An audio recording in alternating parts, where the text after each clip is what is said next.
First of all, Arne, obviously Virgil committing his future to the club on the back of Mo doing the same. What kind of statement do you feel the club is making by tying those two down? No, it tells you that we want to keep our best players. The players that have played a great season for so many years in a row now, and that we are able to keep them when they are free agents tells you probably the ambitions we have for the upcoming years. And yeah, I'm really happy that the both of them extended. Virgil, we've spoken about Mo last week, and Virgil has been so important for us defensively, offensively, in and around the dressing room. Great personality and a great football player. Obviously, then I have to ask you about Trent as well. I mean, what message do you hope the fact that 2 out of the 3 have signed sends to him? And do you know yet what decision he's made regarding his future? Nah, I think you would be surprised if I answer differently now than I've answered for the whole season. So it's nice that we've done already 2 announcements, and we can talk about that for hours. But if you want to talk for hours about me, about Trent, then it's for hours the same answer. We don't talk about these things as long as things are not done yet, and they aren't. So that's why we don't talk in public about his situation. But I take it though, like you did with Mo and with Virgil, you would still hope that Trent would see his future here. Trent is coming back from an injury. He trained with us yesterday, and every time he plays with us and trains with us, he shows his commitment. He shows how hard, he's worked so hard to be back already now. And the moment he's on the pitch, he shows me what a great football player he is, and how much he's involved in us trying to achieve our goals this season. He's worked so hard during the whole season, and now in his rehab, to be back with the team again. And the fans of Liverpool, everyone who watches football for the last 5, 6 or 7 years, knows that he's an incredible fullback. Has been an incredible fullback for this football club. And let's see what the future brings. Ready for this weekend, Trent? Not to start, but if today and tomorrow things go well, he might be on the bench, but definitely not start because he's out for 5.5 weeks, and this is today probably his first session with the team. Was Wednesday, I think. He did parts of the team session, so he's not able to start, but hopefully he can be able to join us, because for Connor he's been out for a long time, so for him to play 90 isn't easy as well. So it would be nice if Trent is with us during the weekend. Yes. The goal is obviously to get over the line. What thought have you given that this weekend could be the weekend that you clinch the Premier League title? Well, my thoughts are not on that at all. My thoughts are all, as always, on Leicester and on our team. How to improve, what can we do better. So we couldn't do many things better in the first half against West Ham. We could do a lot of things better in the second half. So during the start of the week, we've worked on that a lot, and now we are working towards Leicester, one game at a time, and influence the one we can influence on, and that's the Leicester game. Thank you. Yeah. Anna, have you not given it any thought what this weekend might hold and what next weekend might hold? The honest answer is no, but I'm not sure if you believe me, but that is the honest answer. My whole life I'm living in the moment, in the day, and I'm not looking backwards a lot, and I'm not looking forward a lot, because it's the type of person that I am, that I'm not constantly looking back at what I've achieved at former clubs. Or that is also so difficult in football. People constantly tell you try to enjoy the whole journey and blah blah blah, but the only thing as a manager you're thinking of, oh, during the weekend there's a game coming up as well, and we need to win that, and we need to win the next, and we need to win the next. So maybe that's one of the reasons, because I'm already so long in football, that you get used to the fact of living day by day and trying to influence day by day. Yeah, fair enough. Just going back to Virgil then, how important a figure do you feel he is for this football club? It's almost difficult to describe, because you know how important he is when you see him play. So that's what we all see.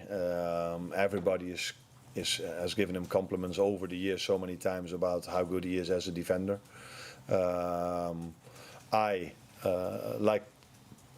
I mostly watch football and looking at ball possession. So he's so good in bringing the ball out from the back. His diagonal passes are of course known by everyone towards Mo, but the amount of times he plays balls through the lines, the timing when he passes it, and then the leader he is in and around this AXA training center, that is something I haven't worked with a player like him in terms of leadership. So the energy he brings to the team in every single training session, and how professional he is for himself, but also tries to influence his teammates, especially the younger ones. I think Ryan is a great example of that. He's constantly on him, trying to make him even more of a professional than Ryan already is. But Ryan wasn't used to playing so many games, so he's constantly on him. So he's having a big influence at this club. But the main influence he has is, of course, in the weekend. And that is also the thing he has to focus on mostly. But the good thing with him is he also attributes here at the AXA. And hopefully he can do that in the upcoming 2 seasons as well. Thank you. Thanks, Matt. You say upcoming 2 seasons. I just wonder with Virgil, how long do you think he can play at the very highest level for? In recent years, we've seen Thiago Silva playing at 39 for Chelsea in the Premier League. Has Virgil got the potential to be at that level for many years to come? That is difficult because I can only judge him on the quality he has now.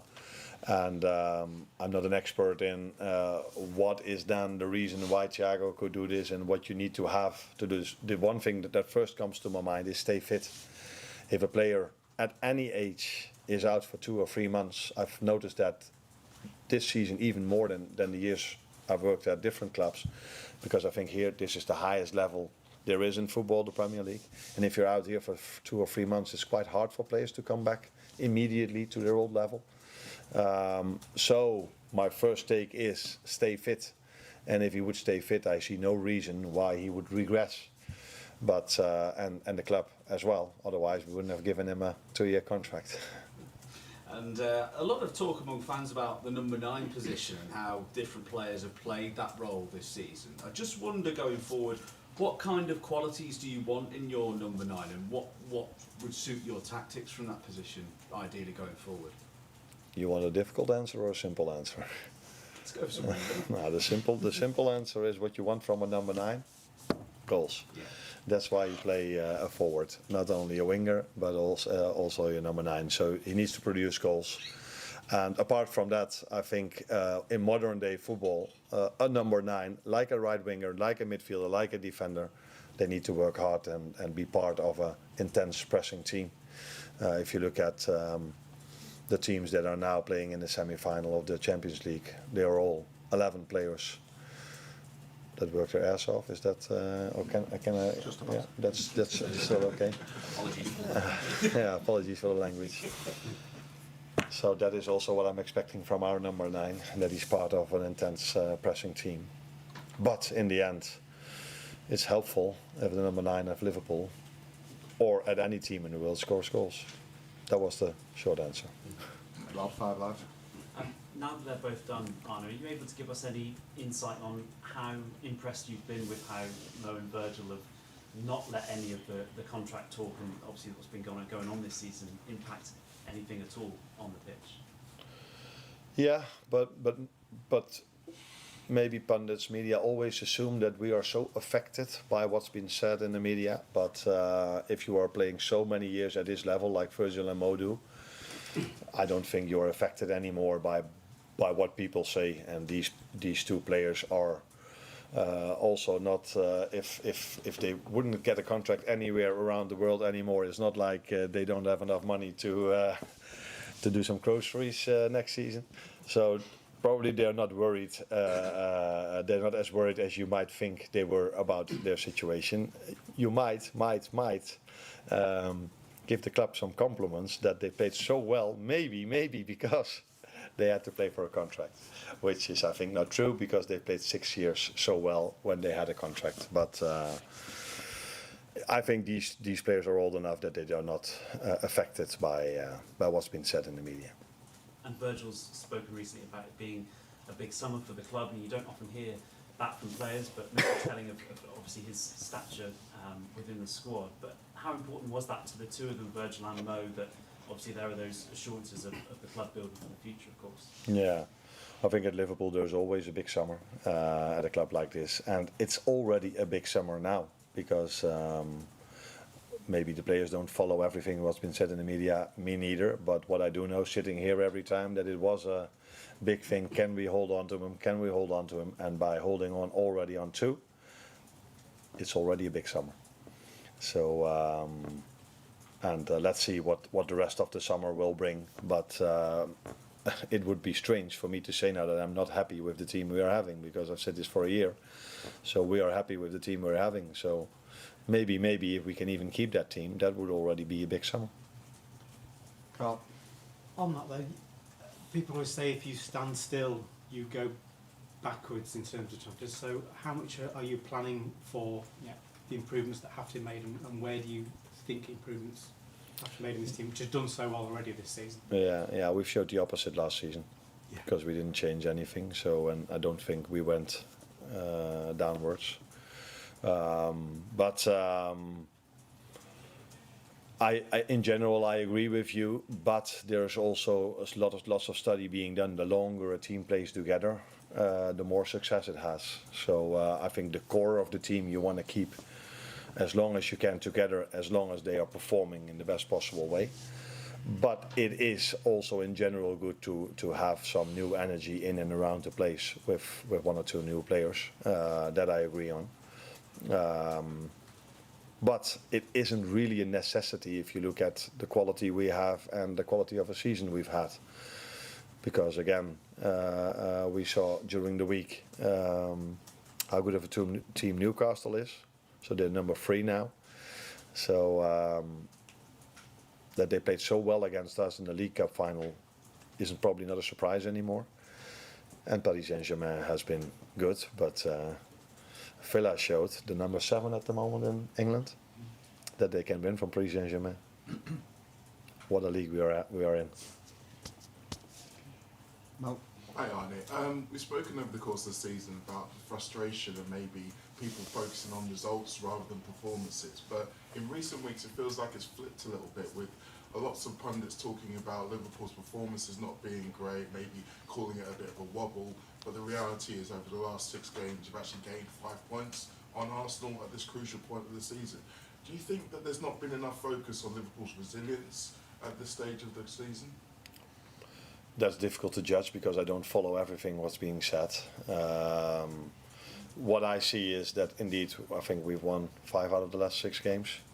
And what I've seen is during the whole season, I've said this I think multiple times, the first 32 games we've played in the Premier League were apart from 3 or 4, they were all tough, but when you look at the results, I think we've won many games with 1 or 2 goals difference, and only 2 or 3 with more than 2 goals difference. So that tells you that it is a very good league we are in, and how hard it is to win a game of football. And I'm not bothered by opinions of pundits.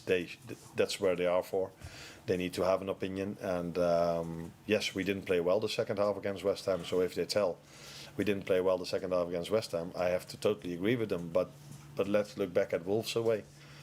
We didn't play well for 90 minutes, and that was the start of the season. So it's not the first time that we don't play well. Wolves at home, second half performance, not 1 shot on target. So I think you can look at it both ways. You can see it as a big compliment that you then are where you are in the league, where we are. Or you say it's not the team like City that was at halftime last season, either 2-0 up, either 3-0 up, or 4-0 up. Yeah, that would be the next step for us.